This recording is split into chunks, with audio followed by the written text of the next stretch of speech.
Students, बात कर लेते हैं अबाउट द एसेंशियल फीचर्स और कैरेक्टरिस्टिक्स ऑफ पार्टनरशिप के बारे में।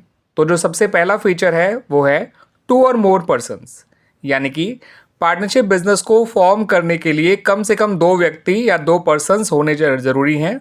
ठीक है स्टूडेंट्स, दो लोगों का होना ज़रूरी है और ये दो लोग जो हैं वो कॉम्पिटेंट टू कॉन्ट्रैक्ट होने चाहिए।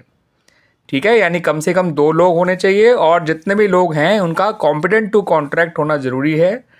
इंडियन कॉन्ट्रैक्ट एक्ट 1872 के अकॉर्डिंग हर व्यक्ति कॉम्पिटेंट है कॉन्ट्रैक्ट करने के लिए एक्सेप्ट द फॉलोइंग। अब ये फॉलोइंग क्या है?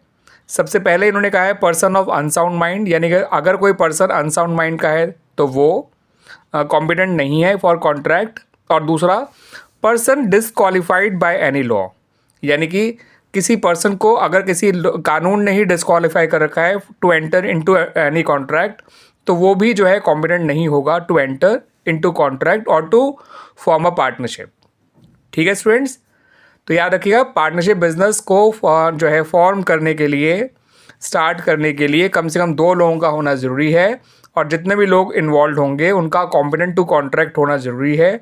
और इंडियन कॉन्ट्रैक्ट एक्ट 1872 के अकॉर्डिंग हर व्यक्ति कॉम्पिटेंट टू कॉन्ट्रैक्ट है एक्सेप्ट द फॉलोइंग। एक पर्सन ऑफ अनसाउंड माइंड, जो दिमागी रूप से काबिल नहीं है, और दूसरा जिसको किसी भी कानून के द्वारा डिसक्वालीफाई किया गया है to enter into any contract. Clear students?